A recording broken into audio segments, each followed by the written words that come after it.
to Lady Smoother's Adventures. I'm Jenny, and I'm going to be reading Animal Farm by George Orwell.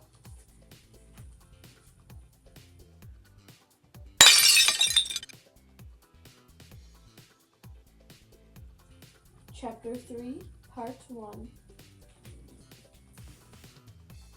I am going to be cozy.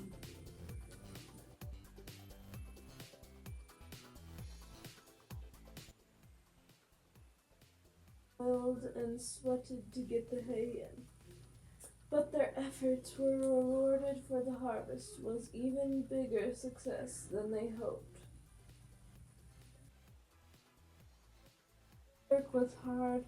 The implements had been designed for human beings and not for animals, and it was a great sign for human beings and not for animals. Oh, I reread the sentence. And it was a great drawback that no animal was able to use any tool that involved standing on his hind legs. But so clever that they could think of a way round every difficult. As for the horses, they knew every inch of the field, understood the business. Plowing and raking far better than Jones and his men had ever done. The pigs did not actually work, but directed and supervised the others. With their superior knowledge, it was natural that they should assume the leadership. Boxer and Clover would harness themselves to the cutter or the horse rake.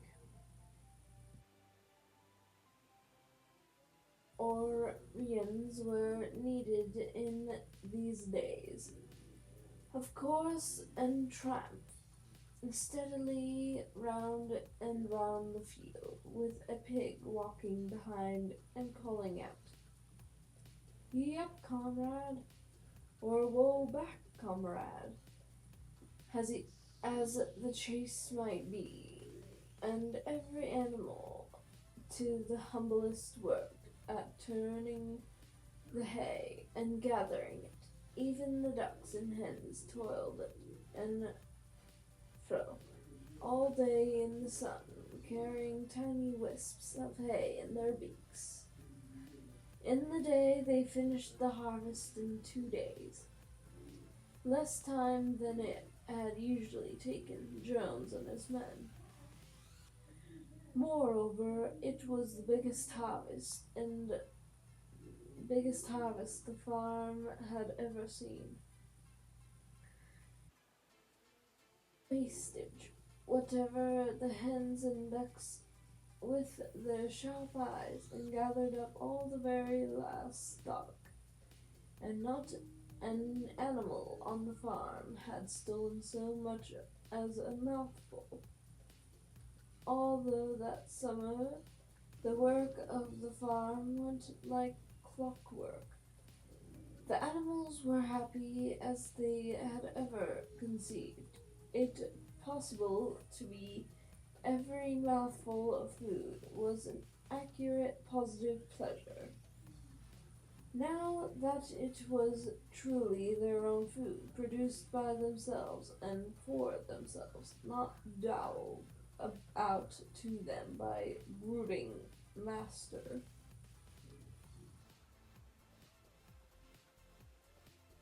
Less partial human beings gone, there was more for everyone to eat.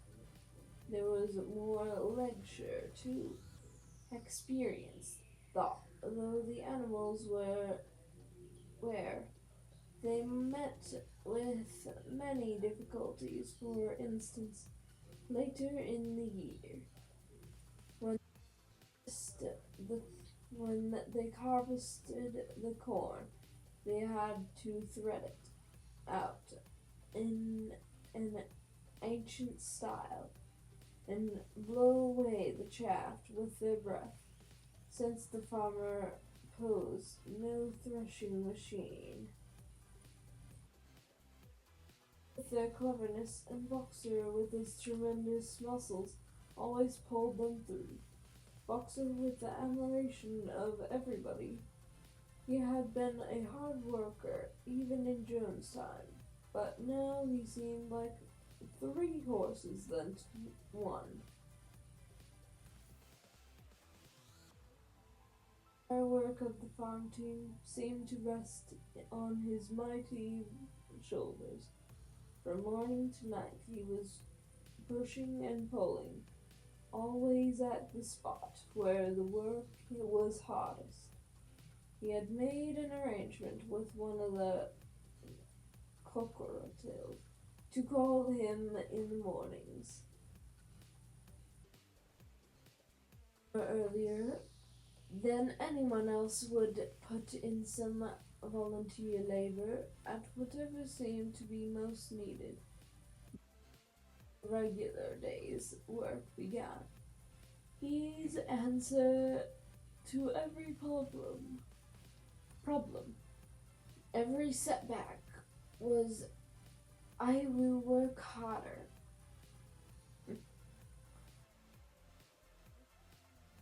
Adopted it as his personal motto, but every work according to his capacity.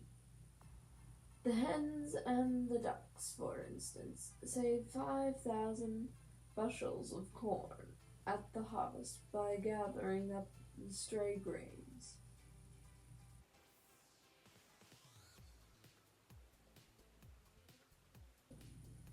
Nobody grumbled over his rations.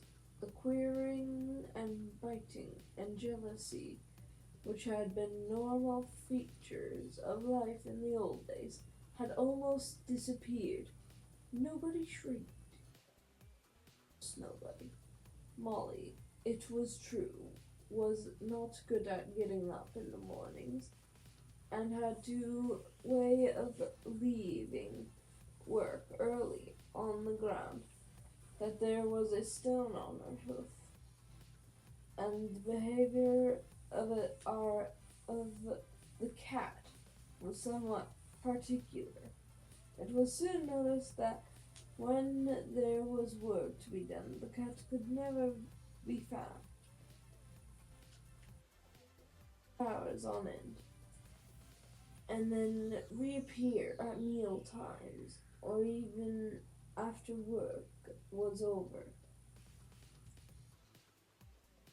It happened. But she always made such excellent excuses and purred so affectionately that it was impossible not to believe in her good intentions. The donkey seemed quite unchanging since the rebellion. He did his work in the same slow, obstinate way he had done it in Joan's time, never shirking and never volunteering for extra work either. The rebellion and its results he would express no opinion as to whether he was not happier now when that Jones was gone. He would say, "Donkeys live a long time. None of you has ever seen a dead donkey." I had to be content with this cryptic answer. On Sundays there was no work.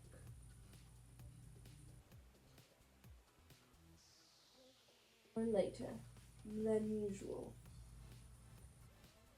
Breakfast there was a ceremony which was observed every week without fail. First came the hosting of the flag. Found in the harness room an old green tablecloth of Mr. Jones, and had painted on it a hoof and a horn. This was run up to the flagstaff in the farmhouse garden every Sunday morning. The flag was green. Snowball explained to represent the green fields of England, while the hoof and horn signified the republic of the animals, which would arise when the human race had finally overthrown. After the hoisting of the flag, all the animals trooped into the big barn for a general assembly, which was known as the meeting. The work of the coming week was planned out. The resolutions were debated. It was always the pigs who put forward the result. Understood how to vote, but could never think of any resolutions of their own. Napoleon think of any resolution. Snowball and were far the most active in the debates, but it was noticed that these two were never in agreement.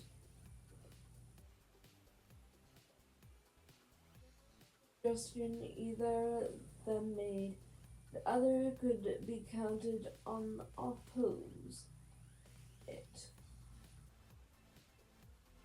It was resolved, a thing no one could object in itself, to set aside the small padlock behind the orchard as a home of rest for animals who were past work.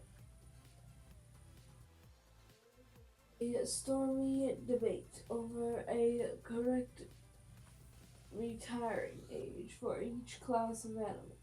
The meeting always ended with a singing of beasts of England, and the afternoon was given up to recreation.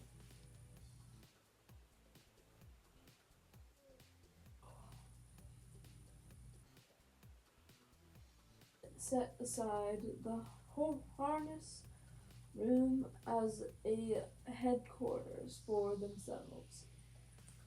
Here, things and studied blacksmithing, carpenting, and other necessary arts from books, which they had brought out of the farmhouse. Snowball also busied himself with brought out of the farmhouse. Snowball also busied himself with organizing the other animals into what he called animal committees.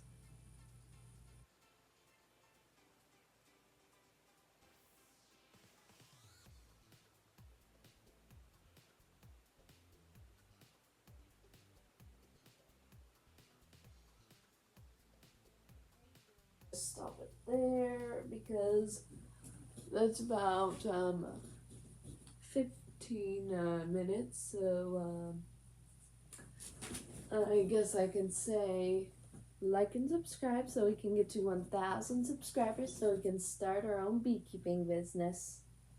And also because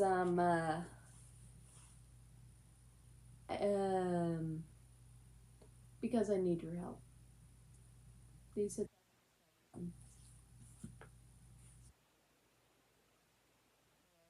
see this